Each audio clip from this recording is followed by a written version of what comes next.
This program is intended for mature audiences and may contain some material that is not suitable for everyone, including violence, coarse language, and unfiltered opinions. We do not endorse the views of those we report on.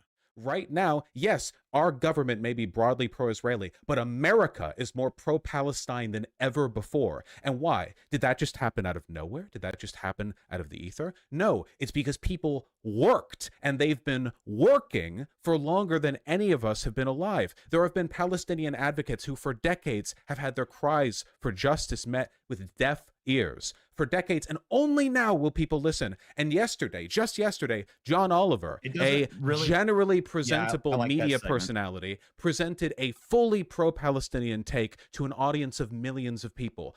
You can do stuff. And you know what? The consequence of you doing good stuff is that people vote smarter in future primaries and you get better presidential candidates to pick from. Without changing the first past the post system or the way we currently do things on a structural level, it's still always going to be a lesser of two evils deal. Don't you but think that doesn't mean you don't do anything. We could save those Palestinians a lot faster if all of those people who say, hey, I want a choice on Israel, were like, I don't know if I'm voting for a Democrat this year. Earn my fucking vote. Again, stop with the fairy time bullshit. If all of these people somehow magically coordinated, listen, over here in reality, if some of these people all magically coordinated, if some of these people all magically coordinated, and they all decided on a single wedge issue, if they all decided on a single wedge issue to shift their vote one wedge issue to another candidate who would have to be developed and organized and funded and promoted entirely on this wedge issue, they would then have to have more people voting for them than the entire unified Republican Party. Ergo, what you're talking about has never happened, cannot happen. You are talking about fantasy bullshit. You're not happy with how tedious reality is. You are not brave for throwing up your arms in the air. You are not brave for throwing your arms up in the air, ignoring reality, and only saying you'll lift a finger off or lift your ass off the seat if some implausibly, impractical, historically unprecedented shit happens that no political analyst would ever say would happen. But you're like, only for this will I, fucking politics king, get out of my seat and do shit. You're not special. And no, you are. You're special in a class sense. You're more privileged than the people liable to suffer. If this country goes under, I can leave. I'm rich. But there are millions of people in this country who not only don't have that privilege, but they work tirelessly to put the effort in where you think there's no point. Your day for work is not at the election booth. Your day for work is 4 years before. A politician to have to earn the vote of a voter. That's not unprecedented. That's literally politics whining 101. that you're not being catered to. You have it better than 90% of the people on this planet. We're not talking about me personally being catered to. We're talking about the huge block of people who oppose the genocide going on in the Gaza Strip and to be heard. And they're doing and they're doing work. And their lives will not get any easier if they just don't participate. If those politicians have to spin on that issue to change on that issue in order to secure those votes. You're just speaking for them. You're privileged. You're privileged and arrogant, and you're angry, and you're using them as a shield. You're using them as a shield. So of course these people would have a huger incentive than ever to You're want to hiding win. behind them. The math doesn't change. The math doesn't change for you or That's for right. me, Democrats for nobody. Can't win unless people who are against the genocide still vote for them. If you want the world to get better, you do the work between the elections, and during the election you make the best choice, and then you get your ass back to work. You, like me, spend a lot of our time whining online. That's our jobs. But the difference between you and me is that I don't think I'm special for my abstemiousness from the process that other people have lived and died and bled for, trying to build a world comfortable enough that we could be dipshits in a computer chair. You can do the work. You have to do the work. You do not have a right to complain and pretend that you are smarter for keeping your hands off the work. Why are you people who are bleeding and dying right now, and we want to vote for the party that's allowing it to happen? The people who are bleeding and dying right now, the most likely people to bleed and die, the poorest people in this country, those people vote Democrat. the poorer you are in this country, the more likely you are to vote Democrat, because in spite of the fact that your average American, poor or rich, is a fucking retard, a significant proportion of people understand if you are poor in this country, there is a difference between living under a Democrat and living under a Republican, and you are trampling over that and the work that other people have made, the sacrifices. Do you think that winning is the hard part of politics? Losing is the name of the game. It always has been for every group all the time ever. Most of life is learning to deal with compromise. Climate change has been a known issue for well over half a century, but only in the past few decades has the popular understanding of climate change gotten to a point where Democrats, who have always, not always, but for a while now, known about the issue and kind of, teeter-tattered at the edge of it, but not really committed to it. Now, Joe Biden, he's not perfect at it, but the shift in rhetoric from now to even like early Obama or hell, late Clinton, massive. And a lot of that is just because they know it's popular enough that they can get away with it in spite of the potential corporate harm. So let's cancel the big pipeline and then make a bunch of little pipelines, Jack. That isn't the win that you're selling here to me. Can you engage with what I've said and not with I'm engaging with what potential you said. Counterexample? I don't care what the rhetoric from Biden is. The rhetoric in the lead up to this, when he was trying to convince people to vote for his old decrepit warmongering racist ass, was I'm going to get you $15 minimum wage. I'm going to get you a $15 minimum wage. Your indignant betrayal at him not fulfilling every campaign promise like every other politician ever means nothing to me. His rhetoric and his policies have been better on climate than were in the past. I don't know what's worse, my indignant betrayal or your placid fucking acceptance. So no, listen. This is you. This is the child tossing their dinner off the table. Yeah, I am not calling people children. I am not You've done accepting. No. I am not accepting I'm anything. Not a fucking child, when kid. I state the fact Beverly Hills that fucking piece of shit rhetoric and policies. Child, you bitch. Wait, be less emotional, okay? I've done more fucking stand-up labor than your lily white Beverly Hills fucking ass has ever done. Don't call me a fucking child on my show. Okay, then, like Go an adult, yourself. Listen to what I have to say. I will, right? as soon as you agree to stop fucking being a shit. Can you show me then? Listen, okay? Like a child myself, I lack object permanence, so I need to witness you not act like one for 5 seconds while I talk, all right? You can say it's acceptance, it's reality. The rhetoric and the policy have gotten better, and it's a product of public acceptance. You providing examples of Biden doing bad things or saying that rhetoric itself isn't enough, these are not meaningful counterarguments, okay? Things have gotten better. I'm arguing for hope. I'm arguing for a process that makes things happen. You got a weird way of arguing for hope. Life is suffering, and you just got to accept it and suck it up because that's just the way it is, Jack. Man, and now we have weekends. That's some real fucking thin gruel hope you've got there that you're selling. And now we have weekends. Now we get to enjoy. Yeah, for how? No, do we really though? Yes. See, you haven't held a fucking 9 to 5 before. I don't know what a weekend was. Saturday was just a day of the week to me when I worked my fucking jobs. Yeah, and that's so rough. It's a shame you've turned your back on the proletarian interest now. We have turned my back on it because I fucking started my own business. Go fuck yourself. Okay. Bitch. You want to know what my prediction is? Yeah, More of the fucking same. Okay. More of the fucking same. So more again, transfer of wealth from this is what I mean. This is what I class. mean by reactionary politics through abstemiousness. You think you're being elevated, smart enough to see the bullshit like a South Park character. You are failing to identify the broad side of a barn.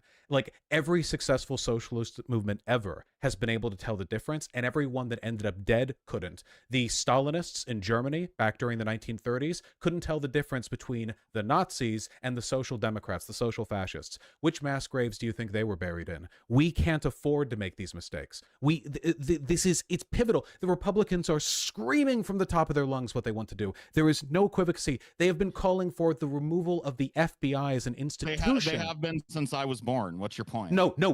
You are not paying attention if you think that. You're vaguely gesturing. You're waving. I vaguely remember them being that. No, you have no idea. I don't vaguely remember. No, it. Then you remember nothing. Remember then your mind on this subject is a void. This is incomparable. This is like you think the Patriot Act being passed compares in any way to the protracted multi-year long campaign on every level of the GOP coordinated to delegitimize the election. They did an insurrectionary attack.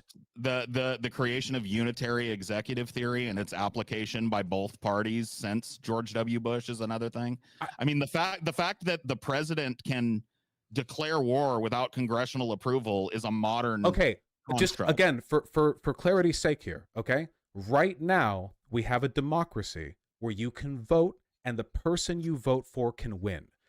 The world that he wants to build is one in which every single member of government that is either elected or appointed fundamentally cannot accept a victory from a Democrat. They were pushing to rewrite state laws on election counting that would allow them to throw out opponents' votes. Except they don't even need to do that. A question. I understand gerrymandering.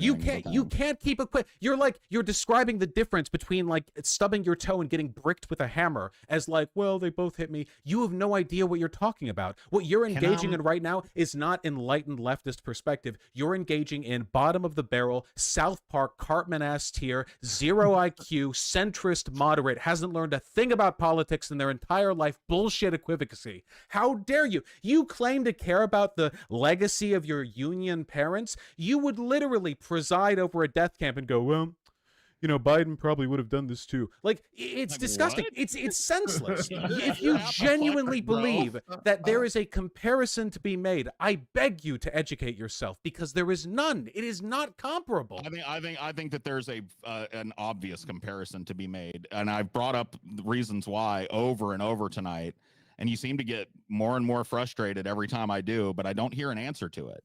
You keep saying things are getting so much better. I'm saying while things got better on one hand, they got far worse on another. And you seem to want to divorce. You seem to want to divorce your tactic from that problem. When the truth, Vaush, you don't need to divorce two things that were never married. The truth is, I don't have a hazy memory when it comes to what it was like to live under George W. Bush or Barack Obama. I'm not fucking 12, bro. All right, I was a tax-paying 9-to-5 worker during both of those presidencies.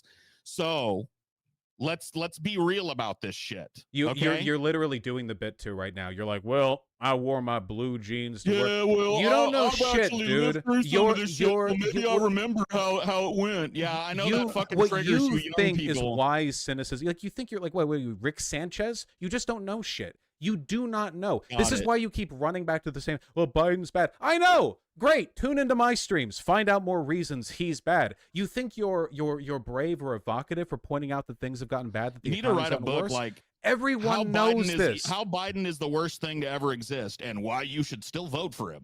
That would be 99% Hitler, buddy. Me and T that was a famous scammer, so we don't know shit about work. Sorry, guys. Yeah, but I mean, like, you can talk to them about that, but if you're going to talk to me about my chops as a laborer, I've been employed since I was fucking 16 years old. You know which party tends to aggressively push for lower minimum working laws at a state level? Which party? Go ahead and tell me. It's the Republicans. They tend to be the ones to push for that. Is it? Yeah. Well, thankfully, we got the Democrats to push back. Oops. Child labor's back. Wait, I don't know why you're saying oops. The child labor stuff is largely happening under Republicans. When Dems are in charge of their state houses, that doesn't tend to happen. Like, wait, what? Yeah, there is a difference between the parties. I don't like you tend to assume there isn't on a state level. Never mind. Look, like, it's like with, I keep forgetting if it's Michigan or Wisconsin or Montana because my brain is small. But there was recently in the Midwest a state that just barely managed to eke out a Democrat majority. And as a consequence, they've done fucking communism over there. Michigan. Sorry, it's chat's saying it's Michigan. And then now also chat's saying it's Minnesota. It's Minnesota, actually. They're doing like communism over there. They have like a one-person lead in the state house. And they've been doing a bunch of insanely good shit. Like, I think that the difference between Democrats and Republicans tends to be more pronounced on the local level, because on a local level, it's easier to win without being a big corporate stooge, whereas you need to be one if you're going to win presidency. There are too many connections to pull into there. So I think that on a local level, the difference is more pronounced, because like there are local Republicans that are saying insane shit with basically no pushback, and local Democrats that are doing really cool stuff. In this specific scenario, right now, things are more heated than they have been in the past, but the underlying tendency remains the same.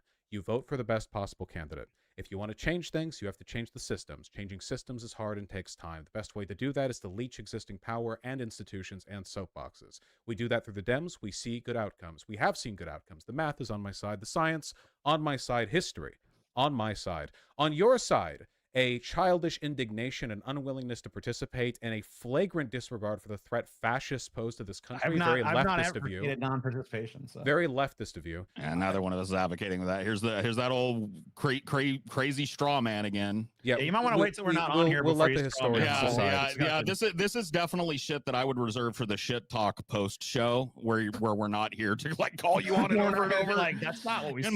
By the way, I would like to add to further the discussion. You're just a big old baby, Vaush, and I find it hard to explain to your monosyllabic child's mind the very idea of resisting your oppressors when the world is burning. I find it impossible to elucidate to your tiny little toddler of a mind what the broad scope and the based revolutionary nature of my position, Vaush. You appreciate how I didn't talk over you, so you how's could really that focus on every fucking syllable? feel, bitch? How do you like that? I'm not a child. There's no children present. Okay, thank goodness. There's no fucking children present. Why would you call me monosyllabic, but then make fun of me for using vocab words? Shouldn't you have said polysyllabic?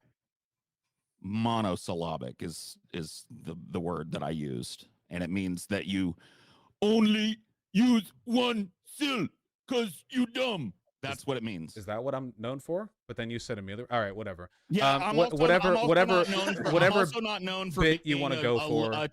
I'm also not known for being a fucking uninformed child, despite what some of the people in your fucking chat and community might fucking parrot. Well, you shirkins the otherwise tonight. Look, I don't know. I just Okay. I don't want fascism to win. For this I am castigated. I am like Christ on the cross. They nail me to the cross because I believe that the fascists should not win the presidential election.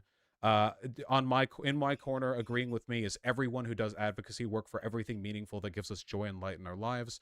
And on your side, I guess there's, I don't know, habitual pot smokers. I feel like we've made the arguments. I feel like we've made our cases. We can leave it to time, history, and in my case, the unerring laws of mathematics to determine who is correct. Got it. All right. Yeah, all right. Fair enough. Yeah. Well, you know what? One more thing before you leave, Vaush. One quick thing. It won't turn into a big thing. I just wanted to say from my heart, good day, sir. Thanks for having me on, Lance. I hope you do well.